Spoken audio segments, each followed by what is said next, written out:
Welcome back everybody. Today I want to find out if a phone like this can actually compare to a proper camera setup when you're just getting into landscape photography and, for that sake, all kinds of photography. So about 1.5 years ago I was in the market to buy a new phone and I was thinking about what I really want in a phone, and since I love taking pictures I was thinking getting a phone that can take proper pictures or great pictures for that sake would be a good investment. So I went ahead, researched it and got the Google Pixel 6 Pro, which was back then the current Pixel phone. Got that because it has a great camera. Now, as I said, I bought this phone to actually shoot pictures with it, but because I have my Fujifilm set up with small prime lenses that I almost always carry, I never really take any pictures with my phone other than the occasional snapshot. So I've never really found out if the Google Pixel 6 Pro or any other modern smartphone is comparable or even on par with modern cameras like the Fujifilm X-T4. So today I'm going to go out and find out. So for this purpose I will first go over all the facts and differences between the Google Pixel 6 Pro and the Fujifilm X-T4. So the Google Pixel 6 Pro main camera, it has 3 cameras. The main camera has 50 megapixel and is a 24mm full frame equivalent. And the Fujifilm X-T4 sensor only has 26 megapixels, I think. And I'm going to be using the 16 to 80mm lens on 60mm because in full frame equivalent that's also 24. Though the Fujifilm X-T4 has a way bigger sensor size, so on paper it should deliver way better image quality. Talking versatility, the Fujifilm X-T4 is obviously an interchangeable lens camera, so I can put all kinds of different primes and zoom lenses on there from wide to telephoto. And the smartphone, the Google Pixel 6 Pro, it has 3 cameras. It has one that's I think 60mm, then 24mm, and then I think about 105mm full frame equivalent. So versatility wise, obviously the camera will win. So because we can't really compare the versatility, I'm just gonna be using the main camera on the Google Pixel 6 Pro, and I'm gonna use 60mm on my 16 to 80mm Fujifilm lens. So we'll have about the same image size, though I think the Google Pixel 6 Pro actually uses, or the sensor is a different size, like a different format than the one on the Fujifilm X-T4.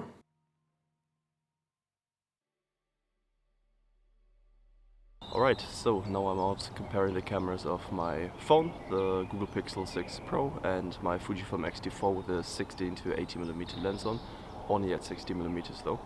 I'm at the spot I've been to last video actually, because I wanted to photograph some of the compositions I shot that day in the morning, because last time I was there in the evening.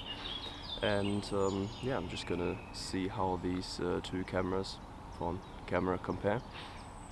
Obviously I'm only gonna be shooting at 60mm or 24mm full frame equivalent, so that's gonna be a little hard with some compositions, but I'll see what I can do. Actually the weather forecast said it would be very cloudy with little sun peeking through the clouds, which I thought would be really great for taking the images from last video. I don't know if you remember, but last time the sun didn't really peek through, and that didn't really suit the pictures. Anyway though, it is not cloudy, it's basically just sunny. There are like very little clouds in the sky, so the light is very harsh, but I think actually for this comparison this might be a good thing, because then I can also check the dynamic range of the cameras and compare them, because I'm not sure, but I have a feeling the phone's dynamic range isn't going to be that great.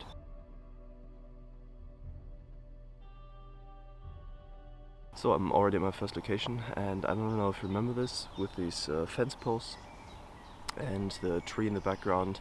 Actually last video the tree was blooming white, and now it's just green. And as I said, the sunlight is very harsh, and I think you can see right here we have a lot of shadow, and around the tree there's more sun. But I think it's going to be a good test to test the dynamic range of the phone, also camera I guess. And since I'm going to be shooting 24mm full frame equivalent, what I'm going to have to do is I'm going to have to shoot a vertical. I think last picture was 1:1 crop, like a square crop, and this time I'm going to go for a vertical shot though. I think it's format 3:2, and I'm just gonna see what I can come up with. So I took my pictures with both the camera and the phone now, and I realized it's a bit hard actually to find the composition I want to find, because I think right here you can see there's a fence and you actually can't go through there because there's a mesh wire in there. And yeah, like 16 or 24 millimeters full frame equivalent is actually not that easy to compose a shot like this, because I think last time I was on about maybe 40-50 millimeters full frame equivalent, and yeah, I actually don't like including like all of the surroundings. I really just want the small scene. Let's see, maybe I can crop in a little bit. I try to now focus a bit more on the foreground here. There's like a trample down path, but I'm not sure if you can probably see that in both pictures.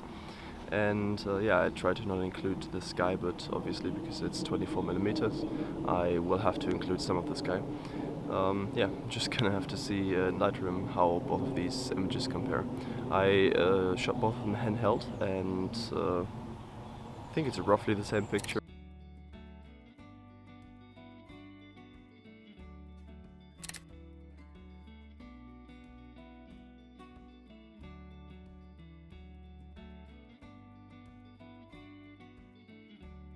Alright, so I'm at my next composition, and it's actually the shot from last video. It's this barn surrounded by canola fields and with some trees standing beside it. I'm just gonna show you the shot real quick. And I see it's gonna be a very challenging picture to take if I'm shooting on 24mm full frame equivalent. But I have to do that because I'm comparing the phone and the camera. And I hope I'm focused. My face is in focus, but can't really see the screen because it's so sunny. Yeah, and I think I'll just go to the sides a little bit. Like the subject is right behind you. I already tried to go to the right side of the subject, getting a little closer, and didn't really find anything very pleasing because I have to include way too much sky.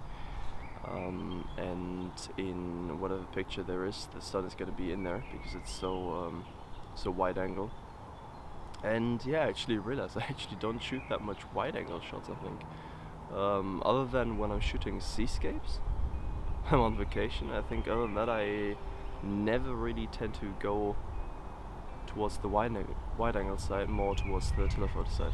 But yeah, I'll see what I can do. Maybe I can come up with a cool image, and yeah, like those are 2 images from my last video, and I think I'm gonna go on and find like a third, maybe even a fourth image, if I can find something.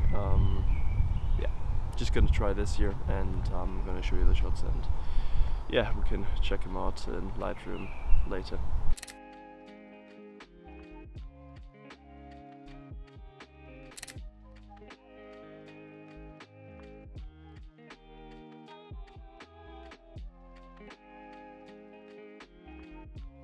Alright, so I actually found a third composition, and I realize I'm having a really hard time composing shots for wide angle photography, but I will try it nonetheless because obviously I want to compare the phone and the camera.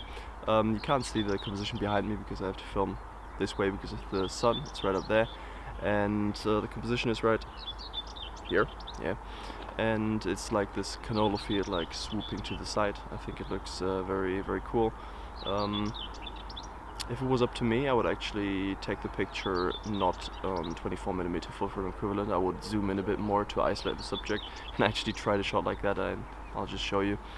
And yeah, I already took the pictures with the camera and the phone as well. Took 2 different compositions, one horizontal and one vertical. The vertical one I actually took after because I saw a very cool pattern of clouds in the sky and wanted to include that too. Yeah. You can just make up your mind what you like better. I'm just gonna show the pictures, and of course I'm gonna compare them in Lightroom later.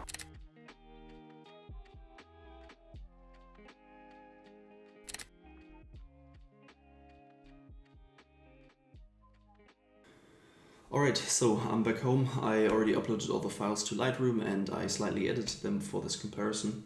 So let's just do a quick comparison. Start with the first shot, which is this shot here. I also took in my last video. I'm not really happy with the shot in general because I was shooting on 24mm full frame equivalent, which was a bit too wide. I would have liked to zoom in a bit more, so It was a bit annoying because I couldn't do that on the phone, so obviously because of the comparison I didn't do it on the camera either. But quality-wise, I'm happy with both the camera and the phone shot. For reference, this on the left is the camera, and on the right is the phone. The only thing I'm a bit unhappy with is if you look here on the phone shot, you have a little purple fringing here. You don't have that on the camera really. But other than that, I'd be happy to upload this to social media on, well, both shots. And yeah, if I would like the shot, the composition, I would also print this, but yeah, as I don't, I wouldn't do that. Second image though, is a dramatic difference unfortunately. So again, left side camera, right side phone. The sky is fine, I think, on both images. It's not really a big problem. The big difference is when you go down to the bottom here on the phone, on the camera. It looks great.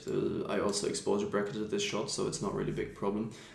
On the phone though, it looks horrendous. If you zoom in a bit more, you can see you have a lot of digital noise here, which I don't think I would post on social media, and I would definitely not print this shot. So unfortunately, because it's a very bright sky and a very dark field, the phone couldn't really handle that.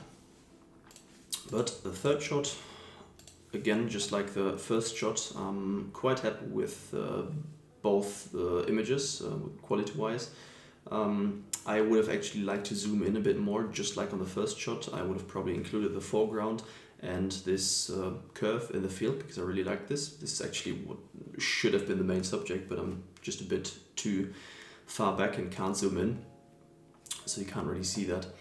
But other than that, I'm happy with both images quality, and yeah, like I would say quality-wise, these images are on par. Alright, so now that I'm back home, let's talk about the differences between the Fujifilm X-T4 and the Google Pixel 6 Pro. First of all, the handling. I have to say I feel very comfortable holding the Fujifilm X-T4. Usually when I'm doing landscape photography, I will also have my L bracket on there, so it's even more comfortable even though I have big lenses on there. And the phone, I don't really feel comfortable, like when I'm just out on the street or whatever, I don't mind like snapping pictures with it, but if I would be standing near a cliff, something like that, I wouldn't really feel comfortable to take up my phone and just take pictures like this. So the handling is definitely obviously better on the camera, but that was really to be expected. As I've mentioned earlier, versatility-wise, the camera is just way better than the phone. As it's an interchangeable lens camera, I can put any lens I want and have on there, and the phone only has 3 lenses. Wide angle side isn't really lacking because it has 2 wide angle lenses. It's the 16 and 24mm full frame equivalent, but on the telephoto end it only has one 105mm lens, and that can't really compete with just a normal zoom lens for the Fujifilm X-T4. So my third point is on the image quality of both devices.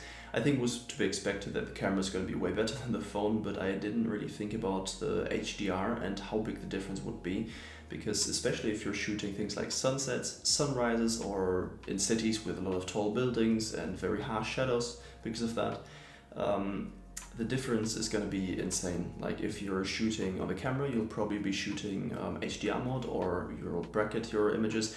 On the phone, you could theoretically do the same if you put it on a tripod and just basically adjust manually the exposure. It's just a bit harder, but if you're just shooting one single image, the camera is still way better, and yeah, it's not really a comparison. So let's talk about the advantages of the phone in comparison to the camera. The first one is portability, because you always have this in your pocket. You never really leave home without your phone. And the camera, if you want to take it, you either have to put it on like a strap or so, or you have to take it back, especially if you want to take more than one lens. And the phone you just always have on you. And there's actually a saying that's something like the best camera is the one you have with you. And it couldn't be more correct, because if you don't have a camera with you, if you don't have a phone or whatever with you, you can't take pictures at all, and therefore portability wise the phone just wins. A big question you have to ask yourself is, what do you actually want to do with your pictures? Do you want them for social media, or do you actually want to print them out like I did here? Because if you only want them for social media, apart from the big differences between the camera and the phone, it doesn't really matter what you're shooting the picture on, because you're dealing with incredibly compressed files that you can't really see the difference on when you actually post them on Instagram, for example. So another thing to think about is something that actually happened to me about 2 months ago. When I traveled to Brazil, I didn't really feel comfortable to bring my camera everywhere I went, because you can attract a lot of unwanted attention, especially if you have a big lens on your camera. Instead, oftentimes I just went with my phone and took snapshots with my phone, and these snapshots actually I'm happy to share on social media, and I'm fully satisfied with the quality of them, though I wouldn't specifically print them. But that goes to show oftentimes a phone, because it's more discreet, can actually be the better option, especially when traveling. So in conclusion, both the camera and the phone have their advantages. Obviously the camera is going to be the better tool to take pictures, because it's just designed to do that. It has better image quality and way better handling. But the phone is definitely not something to be written off, especially if you focus on social media instead of prints. So that's it from me for today. I hope you liked this video. Let me know in the comments down below what camera or what tool do you use to take pictures. Do you use a phone or a camera, or do you actually use both? I for myself know that I will want to start taking pictures on my phone more and more, because it's actually quite a capable tool, especially if I'm just focusing on like Instagram stories or maybe even Instagram posts with stuff I know I don't want to print. For landscape photography per se, I will use my camera setup because I have it. It would be a waste not to use it. Yeah, but tell me in the comments, what do you use? If you like this video, I'd really appreciate it if you'd give me a like, and subscribe to my channel if you want to see more of these videos. Anyway, have a good one. Bye.